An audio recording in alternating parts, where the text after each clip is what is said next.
네, 오늘 금요일 날 저희 성경 연구를 위해서 저녁에 저희가 모임을 갖게 되었습니다. 믿음의 형제 자매 여러분, 예수님께서 진실로 속히 오십니다. 저희가 주님의 재림을 준비하는 마음으로 저희가 이 말씀으로 무장하는 시간을 갖게 되면 좋겠습니다. 오늘 저녁에는 저희가 마태복음 24장에 있는 말씀을 갖고 함께 이 재림의 징조에 대해서 저희가 생각해보는 시간을 갖겠습니다. 자, 우리 마태복음 24장에서 예수님께서 성전에서 나오실 때에 3절에 보면 이제 예수님께서 감람산 위에 앉으셨을 때, 자, 감람산 위에 앉으셨다라고 하는 이 표현은, 우리 감람산이라고 하는 표현은 계시록 11장에 가면 감람나무가 나오죠. 그래서 여기 감람산이라고 하는 이 표현은 감람나무들이 있는 산이다라고 하는 뜻인데, 지금 두 증인의 경우에는 두 증인은 두 감람나무다라고 표현을 하고 있거든요. 그래서 이 감람산이라고 하는 이 표현 자체는 제가 이해할 때는 예수 그리스도께서 이제 주님의 그 감람나무와 같은 그러한 사람들 위에 자정하셔서 그러한 사람들을 통치하시는 어떠한 그러한 의미가 여기에 들어있지 않나 싶은 생각이 들어요. 자, 근데 우리 여기에 보면 제자들이 물어볼 때 뭐라고 물어봤죠? 주의 임하심과 그리고 언제? 세상 끝에는 무슨 징조가 있겠습니까? 라고 이제 예수님께 여쭤보았어요. 자, 여기 이제 주의 임하심이라고 하는 요 단어가 이제 파루시아인데, 파루시아라고 하는 것은 사복음서에서 마태복음에만 나타나는 단어입니다. 그런데 예수님께서 요 질문에 대해서 답변을 하실 때, 요 주의 임하심이라고 하는 요 표현에 대해서 예수님께서 인자의 임함이라고 이제 답변을 하셨어요. 자, 인자의 임함이라고 하는 요 답변을 하실 때 27절 그리고 37절 그리고 39절에서 인자의 임함도 이와 같으리라 라고 이렇게 말씀을 하셨거든요. 여기 이제 임함이 나오죠. 임함. 자, 그런데 지금 여기 27절에서는 주님께서 뭐라고 말씀하셨냐면 번개에 대해서 말씀하셨어요. 번개가 동편에서 나서 서편까지 번쩍이는 것처럼 인자의 임함도 그와 같을 것이다 이렇게 말씀하셨는데, 자, 요 번개라고 하는 것은 우리가 다니엘서 10장 6절에 보면 뭐라고 되어 있죠? 주님의 얼굴이 뭐와 같다? 번갯빛과 같다라고 이렇게 말씀을 하셨어요. 그래서 이 번개라고 하는 것은 주님의 얼굴에서 비추어 나오는 하나님의 영광을 아는 그 광채. 그러니까 예수님은 계시록에 보면 예수님이 등불로 표현이 되어 있는데, 하나님 아버지의 그 영광을 그거를 우리한테 반사해서 알려주신 분이 예수님이신데, 그 가장 핵심적인 영광은 십자가의 영광이죠. 그래서 예수님께서 십자가에서 돌아가실 때 지성소가 열렸다라고 하는 것은 예수님의 십자가를 통해서 지성소에 감추어져 있었던 하나님의 쉐키나의 영광이 이제 피조물들에게 나타나게 되었다, 비춰지게 되었다라고 하는 그러한 뜻인데, 예수님께서 수요일날 십자가에서 죽으셨죠. 그래서 수요일은 넷째 날인데, 넷째 날에는 하나님께서 태양을 만드시고 해와 달과 별을 만드셨거든요. 그래서 지금 예수님께서 수요일날 십자가에서 죽으시면서 하나님 아버지의 그 영광이 그분의 십자가의 희생을 통해서, 그분의 육체는 뭐라고 말했죠? 육체는 휘장이다 라고 말씀하셨어요. 다시 말해서 지극히 거룩한 분이신 예수님의 육체가 찢어진다 라고 하는 것은 하나님 아버지의 놀라우신 사랑이 그분의 희생을 통하여 우리에게 비추어져 나온다 라고 하는 그러한 의미가 있는 것이죠. 그래서 지금 여기 27절에서 번개가 동편에서 나서 서편까지 번쩍인다 라고 하는 그 말씀은 하나님의 그 십자가의 영광이 이제 이 지구는 하나님의 성소 전체를 가리키는 것과 다름없는데, 하나님께서 성소의 문은 동쪽에다 내라고 말씀하셨거든요. 그래서 하나님의 영광은 동쪽으로 먼저 들어온다. 그래서 번개가 동편에서 나서 이제 서편까지 번쩍인다 라고 이렇게 말씀을 하셨고, 아담과 하와를 에덴 동산에서 쫓아낼 때 거기에다가 화영검, 그룹들을 두어서 화양검으로 그 생명나무로 나가는 길을 어떻게 했다고 그랬죠? 지켰다라고 이렇게 말씀하시고 있는데, 그것도 에덴 동산의 동편에 두루 도는 화영검을 두었다라고 이렇게 말씀하셨거든요. 자, 에덴 동산이라고 하는 요 단어의 의미가 뭘까요? 이 에덴이라고 하는 요 뜻은 무슨 뜻일까요, 집사님? 에덴. 우리가 에덴 동산은 많이 들어봤죠? 이 에덴이라고 하는 것은 기쁨이라고 하는 뜻입니다. 기쁨. 그래서 이 에덴 동산 안에는 생명과 나무가 있고, 그 생명과 나무로 가는 길, 그 길을 이제 우리가 발견하게 되면 그 길을 통과해서 에덴 동산에 가서, 주님께서 이제 낙원이라고 말씀하셨는데, 계시록에서 주님께서 말씀하셨죠. 첫 번째 교회의 사자에게 보내는 권면에 보면, 에베소 교회에 보낼 때 이기는 자에게는 생명나무의 열매를 주어서 먹게 하겠다 이렇게 말씀하셨거든요. 그래서 이 에덴 동산에는 생명나무가 있는데, 그 동쪽에 두루 도는 화영검을 두어서 생명나무로 가는 길을 어떻게 했다? 지키게 하셨다라고 이렇게 되어 있거든요. 자, 그래서 이제 우리가 지금 생명나무로 가는 그 길을 우리가 발견해야 하는데, 그 길은 예수님 안에 감추어져 있죠. 그렇죠? 그래서 골로새서에 보면은 모든 지식과 지혜에 부요한 그 보화가 예수 그리스도 안에 감추어져 있느니라 라고 말씀하셨는데, 예수님께서 우리에게 주신 요나의 표적 속에 생명나무로 가는 길이 거기에 숨겨져 있는 것이죠. 자, 그리고 이제 37절에 보면 여기에는 뭐라고 말씀하셨는가 하면은 직접 제가 보면서 말씀을 드리겠습니다.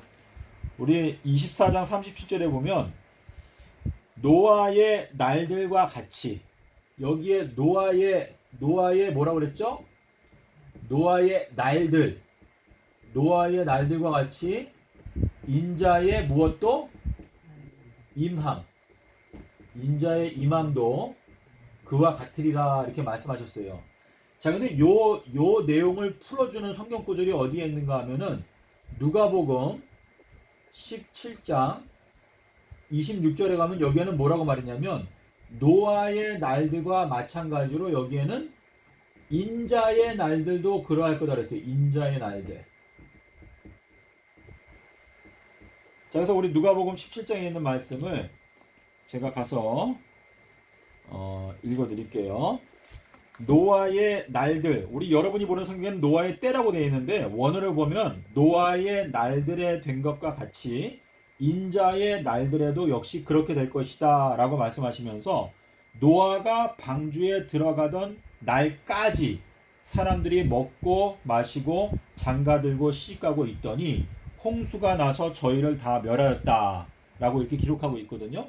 자, 그래서 우리가 여기 누가복음 17장 26절과 함께 보게 되면 노아의 날들은 인자의 임함과 같다라고 말했는데, 여기 누가복음에서는 노아의 날들과 같이 인자의 날들도 그러하리라 라고 말했어요. 그렇죠? 자, 근데 노아의 날들은 우리가 어디에서 그 답을 찾을 수가 있죠? 노아의 날들에 대한 얘기가 어디에 나오죠? 우리 베드로서에 가보겠습니다. 우리가 베드로전서 3장 20절. 요 베드로전서 3장 20절이 굉장히 중요한 성격절이거든요. 이 노아의 날들에 대해서 설명하는 핵심적인 성경절인데, 베드로전서 3장 20절에 보면 여기에 노아의 날들이 무엇인지 여기 설명이 되어 있어요. 그래서 베드로전서 3장 20절에 가시면 지사님께서 한번 읽어주실래요? 베드로전서 3장 20절 여기 읽어보세요.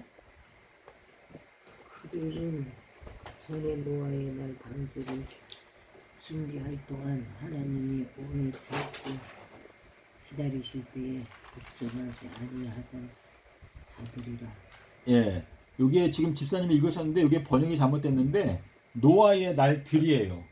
그래서 우리 3장 20절에 보면 요 베드로전서 3장 20절이 이게 중요한데, 주님께서 베드로에게 천국의 열쇠를 주겠다라고 약속을 하셨는데, 이 베드로전서 베드로후서에는 이 핵심적인 진리를 깨닫는 비밀들을 베드로가 많이 숨겨놨거든요. 근데 그 중에 하나가 요 베드로전서 3장 20절인데 여기에 뭐라고 말했죠?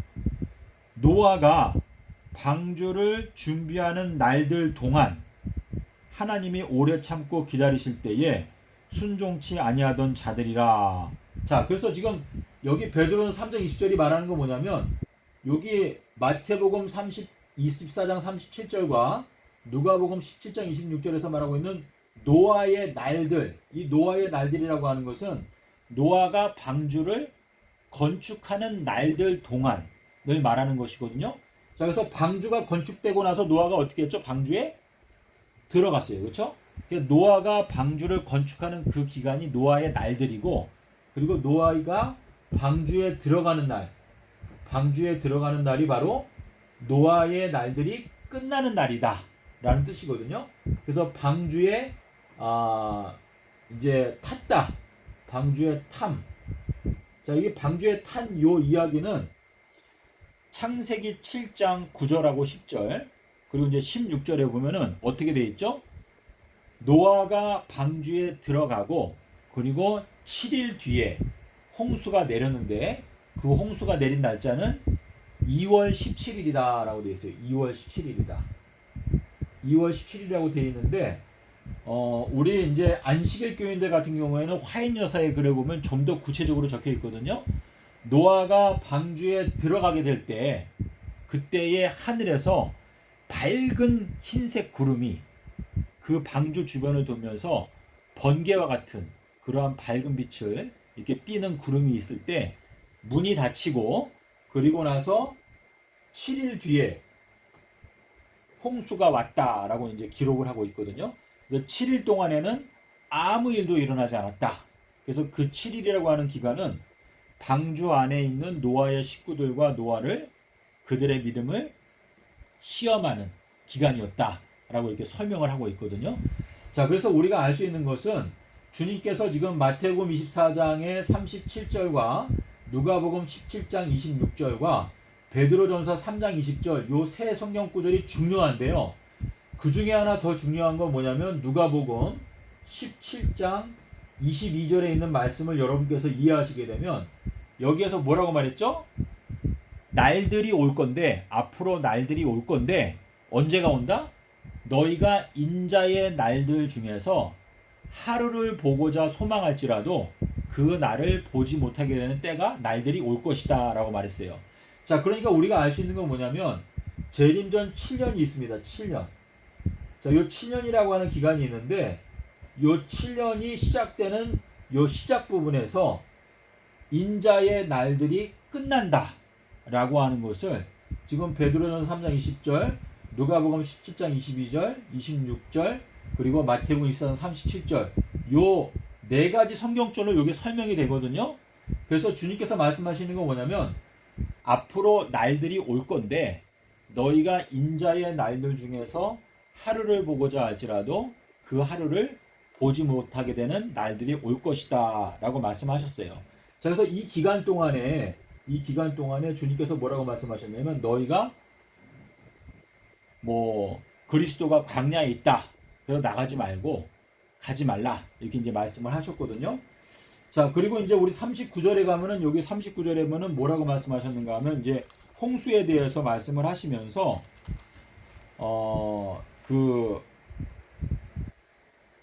직접 가서 보겠습니다. 우리 마태복음 24장에 보면은요, 39절에 홍수가 와서 저희들을 다 멸한다라고 되어 있는데, 이게 뭐냐면 데려간다는 뜻이에요.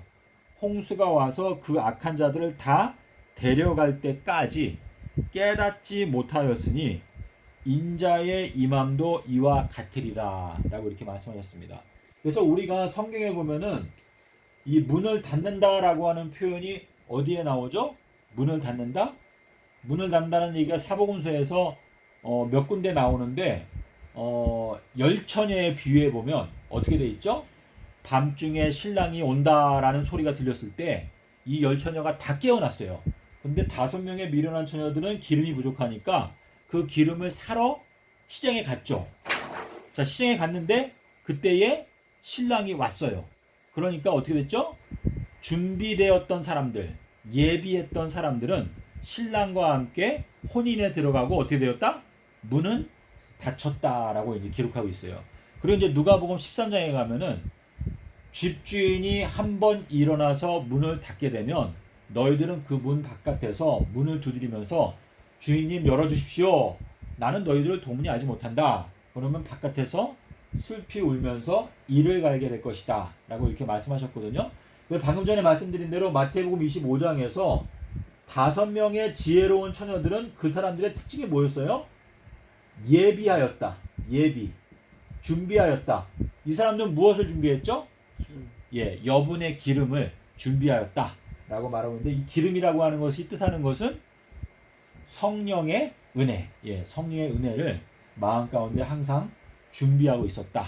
그래서 그 사람들은 예비하였던 자들은 신랑과 함께 혼인에 들어가고 문은 닫혔다라고 이제 기록을 하고 있습니다.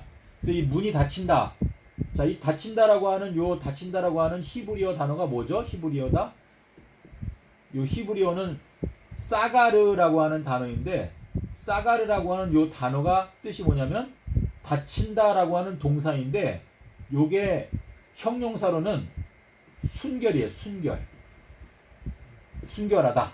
그래서 우리가 창세기 7장 16절에 보면 여호와께서 노아를 방주에 닫아 넣으셨더라라고 되어 있어요. 그래서 거기에 닫아 넣는다라고 하는 그 표현이 순결, 노아를 순결로 닫아 넣으셨다. 이제 이렇게 기록을 하고 있습니다.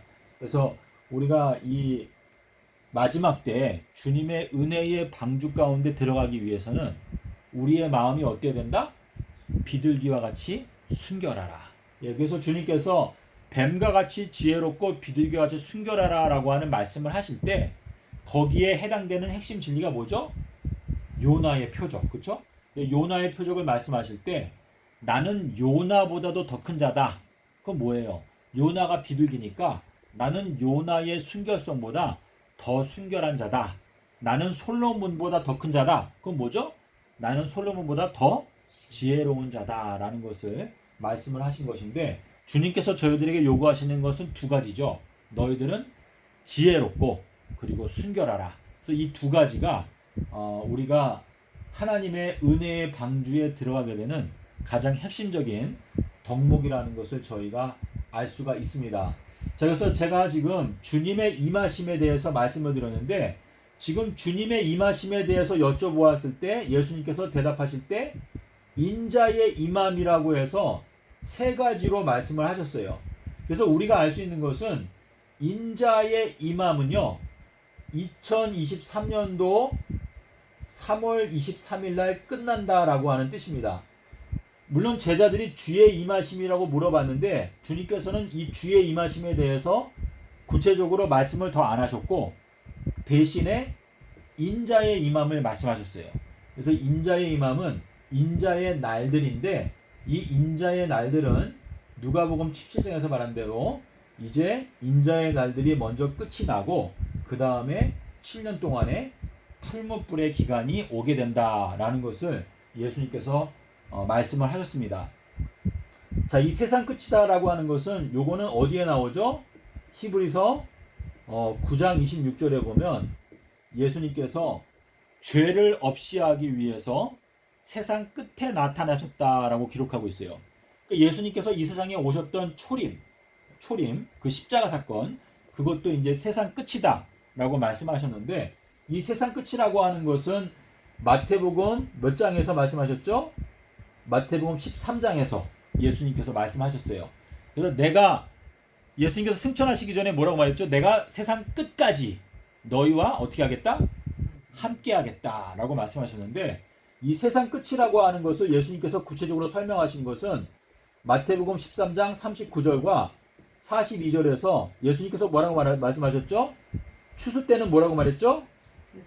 추수 때는 세상 끝이다 라고 말씀하시면서 이 추수 때가 무엇이다? 바로 풀무불과 같은 기간이다 라고 말했어요. 풀무불. 자, 이 풀무불에 관한 것은 말라기서 3장 또 4장에도 그 말씀을 하셨는데 이 추수하는 기간에 대해서 요거는 7일, 여기 1이라고 하는 표현은 없는데 그냥 7, 이 7이라고 하는 기간 동안이 추수하는 기간이다 라고 하는 그 말씀이 예레미야서 5장 24절에 보면 하나님께서는 추수하는 것을 위해서 7, 우리가 이해하는 것은 7년인데 7년이라고 하는 그 기간을 추수하는 기간으로 정하셨다라고 이렇게 말씀하셨습니다. 그래서 우리가 알 수 있는 것은 주님께서 초림하신 때도 세상 끝이고 이 마지막 때 재림하는 때도 역시 7년의 기간을 주님께서 세상 끝이다 라고 이렇게 표현을 하셨는데, 자, 여기 풀무불이라고 하는 요 단어가 갖고 있는 숫자가 몇 번이죠? 요게 2570, 2575라고 하는 번호인데, 저희가 이제 예언을 깨닫게 되면 2023년도 4월 1일부터 비가 안 오죠. 그쵸? 4월 1일부터 예수님께서 재림하시는 2030년 4월 18일까지가 정확하게 2575일입니다. 자, 그래서 오늘 저희가 마태복음 24장을 살펴보았는데요. 지금 이 마태복음 24장이 대단히 중요한데, 자, 우리 마태복음 24장에서 주의 임하심과 세상 끝에는 무슨 징조가 있겠습니까? 라고 물었어요. 징조. 자, 요 징조라고 하는 것을 물어봤을 때 예수님께서 답변하실 때 징조라는 단어를 딱 2번 쓰셨거든요. 하나는 언제 쓰셨냐면 마태복음 24장에서 여기 이제 어디에 나오는가 하면 24절에, 여기 24절에 뭐라고 말씀하셨냐면 거짓 그리스도들과 그리고 거짓 선지자들이 일어나서 큰 징조들을 행할 것이다 그랬어요. 큰 징조들을. 그래서 여기 24절에 보면 큰 징조들을 이제 행할 것이다 라고 이제 예수님께서 징조라고 하는 단어를 쓰셨는데, 우리 믿는 자들에게는 무슨 징조를 주신다고 그랬죠? 27절에 가면은 30절이네요. 30절에 가면 예수님께서 뭐라고 말씀하셨냐면 그때에 인자의 징조가 하늘에 보이겠고 모든 족속들이 통곡하면서 인자가 구름을 타고 영광 중에 오는 것을 보게 될 것이다 라고 이렇게 말씀하셨거든요.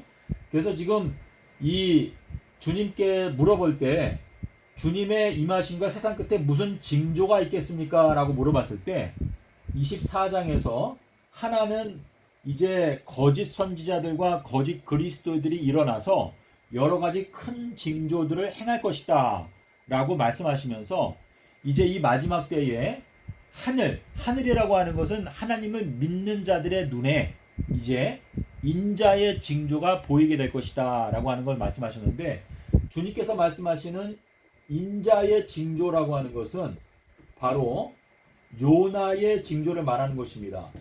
자, 예수님께서 요나의 징조를 말씀하실 때 뭐라고 하셨죠? 요나가 물고기 뱃속에서 삼밤 있었던 것처럼 인자도 땅속에서 삼낮 삼밤을 지내겠다. 자, 요나가 물고기 뱃속에서 있었던 것은 요나의 징조죠. 그렇죠? 근데 인자가 땅속에서 삼낮 삼밤 있는다라고 하는 것은 그거는 인자의 징조를 말하는 것입니다. 그래서 이 인자의 징조가 주님을 믿는 자들의 눈에 보인다라고 하는 것은 이 인자의 징조는 바로 주님의 길이거든요. 길. 그래서 이 주님의 길인 삼낮 삼밤 땅속에서라고 하는 그 의미가 하나님을 믿는 자들의 마음 가운데 이제 보이게 된다, 깨닫게 된다 라고 하는 뜻인데, 주님께서 12 제자들에게 이제 마지막으로 말씀하실 때 너희들이 이제는 나를 보고 알았느니라. 자, 거기에서 말씀하신 것은 나를 본 자는 아버지를 본 것이다 라고 말씀하시면서 너희가 이제는 아버지를 보고 알았느니라 라고 이렇게 말씀하실 때 본다 라고 하는 표현을 쓰셨거든요. 그래서 우리가 이 마태복음 24장 30절에서 그때의 인자의 징조가 하늘에 보이겠고 라고 하는 이 말씀은 사실상은 이것은 깨달음을 말하는 것입니다.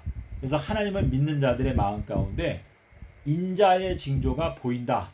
그러니까 우리가 지난 2000년 동안 요나의 징조 삼낮 삼밤 땅속에서를 깨닫지 못했는데 재림이 가까워 옴에 따라 2000년 전에 주님께서 말씀하신 큰 나팔 소리와 같은 예수님의 음성이 이제 우리의 귀에 들리기 시작하게 된다라고 하는 그러한 의미가 되겠습니다. 주님께서 자 우리가 아는 대로 이 세상 끝이라고 하는 것은 주님께서 초림하셨을 때도 세상 끝이고 이 주님께서 재림하시는 때도 세상 끝인데 이 세상 끝은 7년 동안에 주님께서 심판하시는 기간, 이 심판하시는 기간을 말씀하시는 것인데요. 주님께서 이제 심판을 하실 때 전 3년 반 동안에는 뭐가 안 오죠? 예, 비가 오지 않습니다. 비가 오지 않고 그리고 후 3년 반에는 이제 42달 동안에 뭐가 있다고 그랬죠? 예, 대환란 기간이 있다라고 말했습니다. 자, 우리가 성경을 공부해 보니까 우리가 도망치는 게 몇 번이 있어요? 도망치는 게? 예, 도망치는 거는 자, 우리 뭐라고 말했어요? 침례 요한이 뭐라고 말했죠? 너희가 임박한 뭐를 피하라? 너희가 임박한 진노로부터 도망을 쳐라라고 말했어요.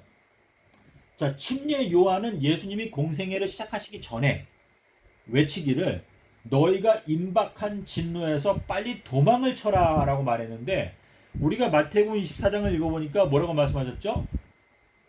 멸망에 가증한 것이 거룩한 곳에 버젓이 서 있는 것을 너희들이 깨닫게 되거든. 자, 여기서는 본다라고 하는 말이 나오는데 멸망에 가증한 것이 거룩한 곳에 서 있는 것을 너희가 보게 되거든. 이것은 깨닫게 되거든. 유대에 있는 자들은 자 유다 지파의 사자, 그러니까 유대인들은 유다 지파의 사자에 속해 있는 주님의 자녀들을 말하는 것인데 멸망에 가증한 것이 하나님의 거룩한 교회 안에 버젓이 서 있는 걸 너희가 깨닫게 되면 너희들은 즉시 어디로 도망을 가라? 예, 산으로 도망을 가라. 자, 이 산이라고 하는 것은 하나님의 말씀을 뜻하는 것이거든요. 그래서 99마리 양이 산에 있을 때 또는 광야에 있을 때 그 99마리 양을 그 자리에 그냥 두고 잃어버린 양 한 마리를 찾으러 간다 라고 표현을 하셨기 때문에 산으로 도망간다. 자, 여호와의 산에 오를 자 누구뇨? 라고 하는 말이 있는데 이 마지막 때에는 우리가 시온산에 우리가 이제 올라가는 거거든요. 그래서 이 산이라고 하는 것은 하나님의 말씀 또는 진리의 도피처 이제 이러한 뜻인데 저희가 이 침례 요한이 이 기별을 전파하는 때는 바로 2022년도가 이 엘리야의 기별이 전파되는 마지막 해가 되겠습니다. 그래서 이 2022년도에 침례 요한이 전파했던 것처럼 너희가 임박한 하나님의 진노로부터 어떻게 하라? 도망쳐라. 자, 그래서 여기에 도망친다라고 하는 단어가 나옵니다. 도망쳐라. 그래서 2022년도가 엘리야가 전파하는 너희가 임박한 진노에서 빨리 도망을 쳐라 라고 하는 기별이 전해지는 때이고 자 2023년도가 되면 어떠한 일이 있죠? 이때에는 이제 무화과 나무가 어떻게 되죠? 저주를 받아서 말라버리게 됩니다. 말라버린다. 자, 무화과 나무가 말라버리게 되고 그리고 무화과 나무가 마르지 아니한 초록색 열매가 보이는 사람들 그러한 사람들에 대해서는 이제 요 1260일 비가 안 오는 동안에 교육하는 때가 있습니다. 교육 또는 양육하는 때가 있거든요. 자, 우리 시편 17편을 빨리 가볼까요? 시편 17편에 가면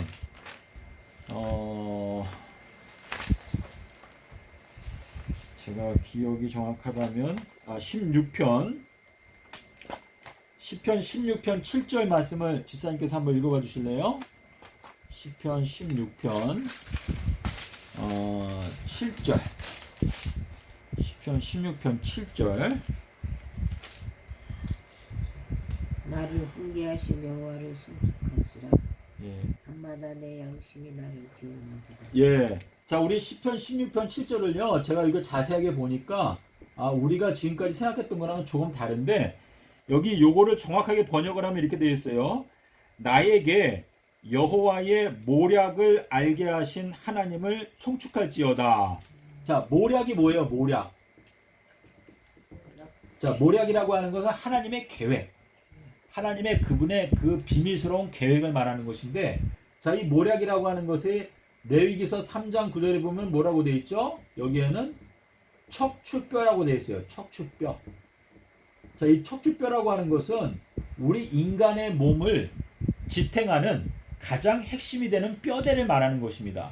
그래서 이 예수님의 몸은 사실상 하나님의 나라 전체를 가리키는 것인데, 우리가 골로새서 1장에 가면 뭐라고 되어 있냐면 이 온 우주가 예수 그리스도 안에 서 있다고 그랬어요. 그러니까 예수 그리스도 안에 온 우주가 서 있으니까 이 온 우주는 예수님의 몸이다라고 하는 뜻인데, 그 예수님의 몸에서 척추뼈, 이 척추뼈가 바로 예수님의 모략이다, 예수님의 계획이다 라고 하는 뜻인데, 여기 시편 16편 7절에서 나에게 그분의 모략을 알게 하신 여호와를 송축할지어다 라고 말하면서 그 다음에 뭐라고 말했죠? 밤마다, 이제 밤이라고 하는 표현이 나오죠. 밤. 자, 밤에 뭐가 나를 교훈한다고 그랬어요? 내 양심. 예, 여기 집사님 성경이 양심이라고 되어 있어요. 원어 성경에 보면 여기 뭐라고 되어 있냐면 콩팥이라고 되어 있어요. 콩팥. 자, 콩팥은 몇 개예요? 2개. 2개죠. 자, 그래서 우리가 여기 레위기서에 보면은 하나님께서 너는 양의 꼬리와 콩팥 2개를 하나님께 번제로 드려라 라고 하는 말씀이 있는데, 이 콩팥은 두 증인을 가리킵니다. 자, 왜 그런가 하면 이 콩팥이라고 하는 이 단어가 갖고 있는 원래 뜻은 뭐냐면 그릇이에요. 그릇.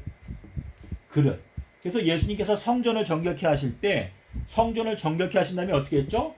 성전 안에 있는 그릇을 어느 누구도 옮겨놓지 못하게 하시는 때가 온다라고 말했는데, 그게 바로 요 2023년도가 되는 것입니다.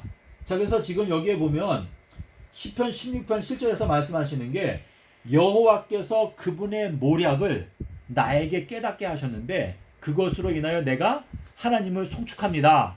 그리고 밤에, 이 밤은 언제예요?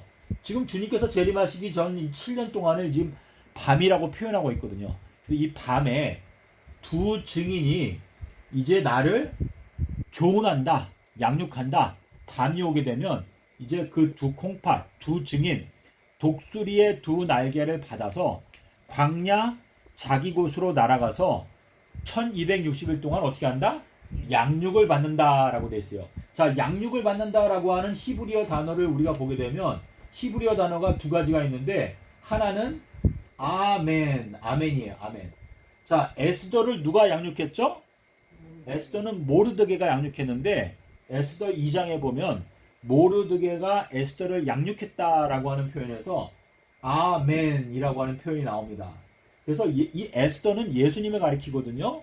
그래서 예수님께서도 하나님 아버지의 양육을 받으셨는데, 아멘이시오 참된 충성되고 참된 증인이신 예수님이 계시록 3장에 나오죠. 그래서 하나는 아멘이고 또 하나는 뭐냐면 가도르라고 하는 단어예요. 가돌. 자, 이 가돌이라고 하는 것은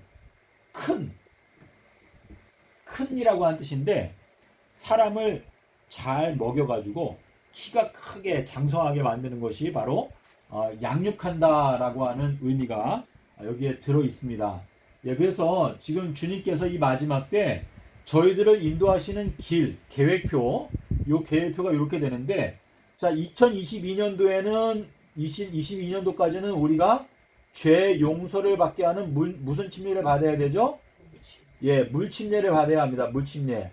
자, 물침례를 받게 되면 그 다음에 하나님께서 우리에게 무엇을 선물로 주시죠? 성령. 예, 성령을 선물로 주신다라고 말했습니다. 그래서 우리가 사도행전 2장에 보면은 너희가 죄를 회개하고 용서를 얻게 하는 침례를 받으라. 그리하면 성령을 너희들에게 선물로 주실 것인데, 성령을 받게 되면 그 다음에는 사도행전 3장 19절에 가면 뭐라고 말씀하시는가 하면, 주님의 얼굴로부터 유쾌하게 되는 때가 너희들에게 이르러 올 것이다, 이렇게 말씀하셨어요. 자, 그래서 유쾌하게 되는 그 얼굴에서 비쳐나오는 그 빛이 뭐냐면, 아까 말씀드린 얼굴빛, 번갯빛, 그것이 이제 우리의 마음 가운데 비추게 되고, 그래서 자, 우리 인자가 올 때에는 번개가 동편에서 나서 서편까지 번쩍인다 라고 말씀하셨는데, 그것은 이제 우리가 2022년도에 주님께서 우리에게 늦은 비 성령을 내려주시면서 번개, 자, 번개하고 늦은 비는 항상 같이 오죠. 그쵸? 그래서 스가랴서 10장 1절에 보면 뭐라고 말했죠? 늦은 비의 때에 여호와께 비를 구하라.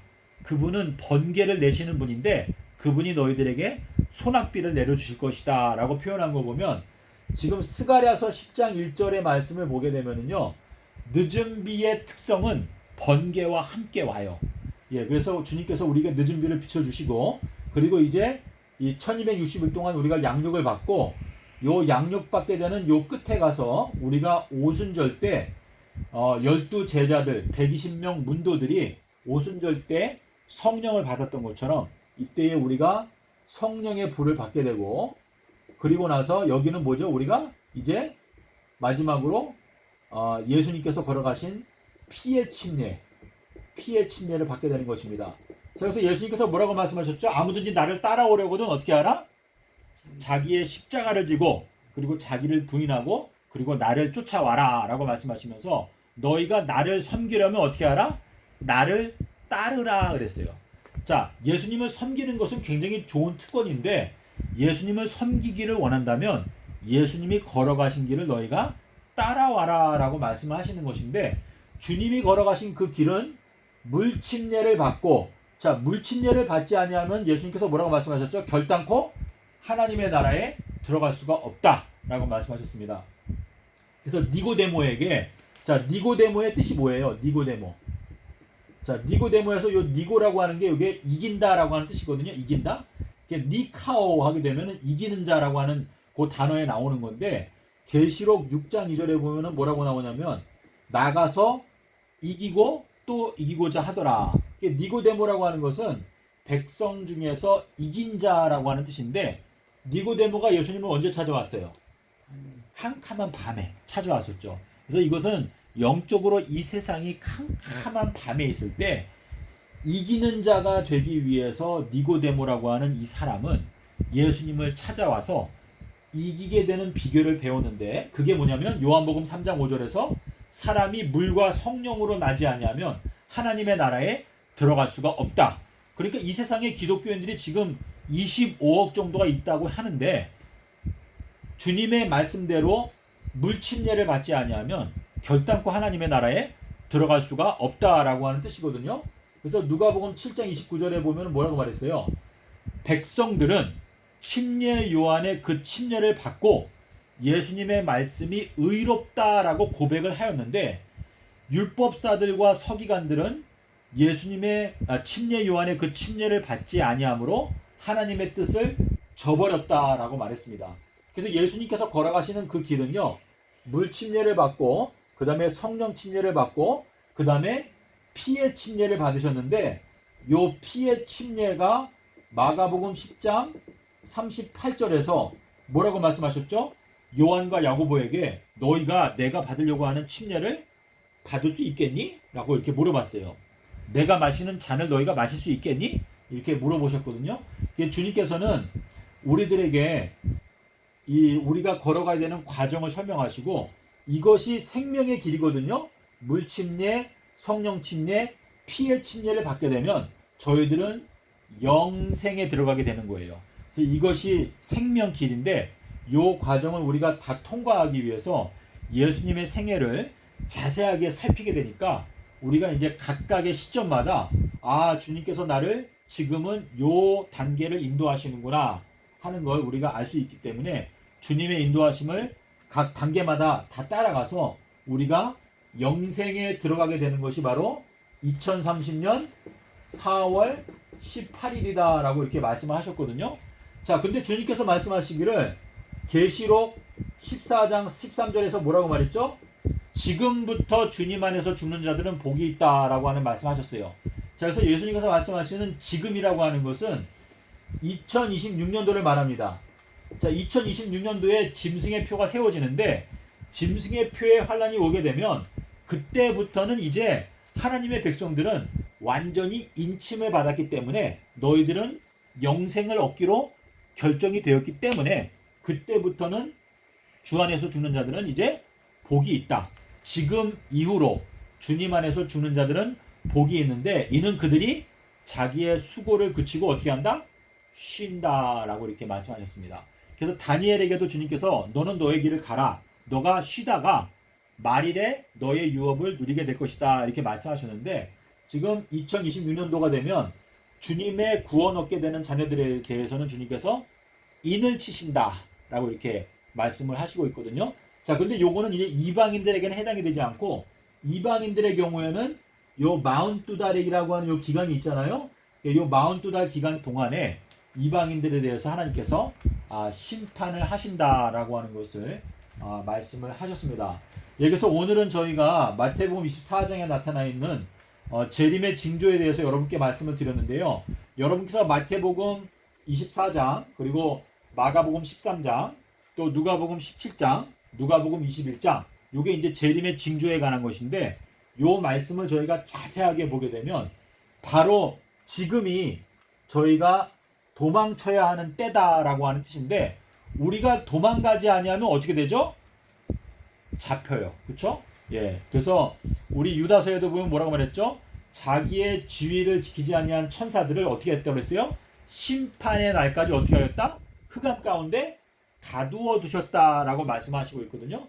그래서 우리가 AD 70년도에 예루살렘이 멸망했죠. 자, 이 예루살렘 멸망할 때 예수님을 믿었던 사람들은 어떻게 했죠? 다 산으로 도망을 갔어요.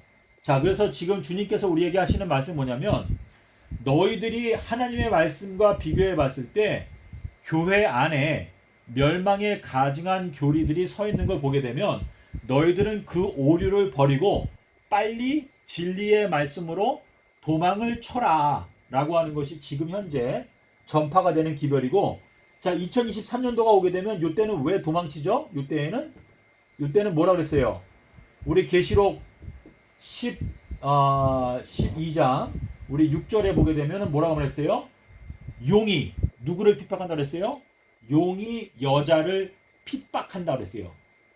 용이 남자를 낳은 여자를 핍박하니 여자가 어디로 도망간다고 그랬죠?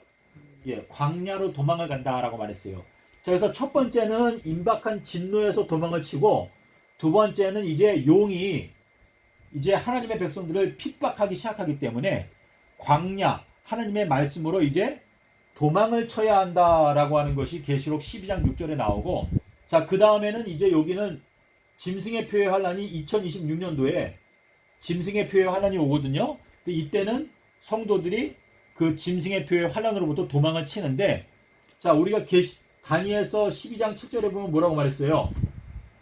내가 듣고도 깨닫지 못한지라 결국이 어떻게 되겠습니까? 라고 말하니까 여기에서 다니엘서 12장 7절에서 자, 물 위에 서 있는 그 사람이 두 손을 들고 영생하시는 분을 가리켜 맹세하여 가로되 뭐라고 말했죠? 반드시 한 때와 두 때와 반 때가 지나서 성도의 권세가 다 깨어지기까지 하리니 그제서야 끝이 온다라고 말했어요.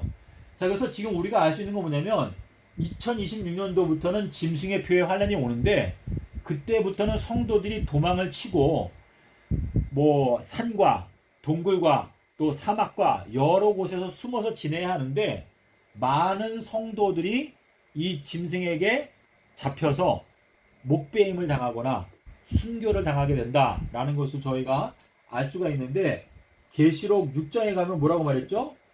제단 아래 목배임을 받은 영혼들이 하나님께 뭐라고 말했어요?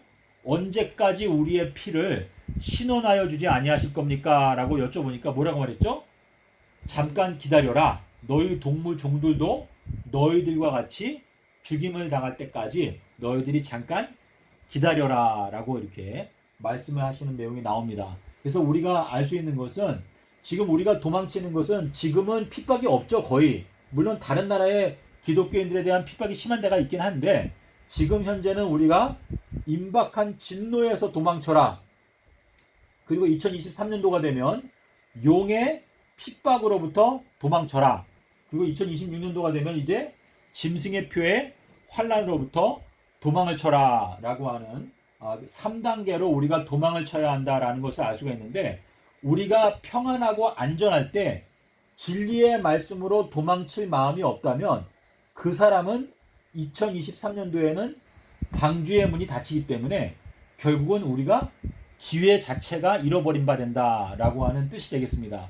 그래서 지금 우리가 사실 폭풍 전야에 살고 있는 것이나 다름없는데, 우리가 지금 현재 주님의 말씀을 자유롭게 연구할 수 있을 때 우리가 열심을 내서 진리의 말씀을 살피고 잘못된 오류로부터 벗어나서 참된 진리 위에 서야, 참된 진리 위로 도망을 쳐야, 그래야지 우리가 2023년도에 하나님의 은혜의 방주 안에서 광야에서 양육을 받게 될 수 있다라고 하는 그러한 의미가 되겠습니다. 주님께서 이 천국의 비밀을 아는 것이 너희들에게는 허락이 되었지만 저 사람들에게는 허락이 되지 않았다라고 하는 이 말씀은, 주님께서는 그분의 권능으로 그분이 긍휼히 여기는 자녀들에게는 있는 자는 받아서 넉넉하게 되지만 없는 자는 어떻게 된다고 했죠? 그 있는 것까지도 마저 빼앗겨 버리게 된다라고 이렇게 말씀하셨기 때문에, 지금 저희가 이 진리의 말씀으로 도망쳐야 되는 때는 이제 앞으로 한 1년 6개월밖에 남지 않았다라고 하는 의미가 되겠습니다. 그래서 이 영상을 보시는 분들은 여러분 스스로 열심을 내시고 지금 저희가 진리의 말씀을 알 수 있는 하나님의 성령을 부어주시는 때에 저희가 살고 있기 때문에, 여러분께서 모든 관심을 하나님의 말씀에 집중하고 이 2022년도 요때까지 우리가 진리의 말씀으로 도망치기 위해서 총력을 기울여서 주님의 은총을 입게 되는 여러분과 저가 되었으면 좋겠습니다. 오늘은 여기까지 해서 우리 말씀을 마치도록 하겠습니다. 감사합니다.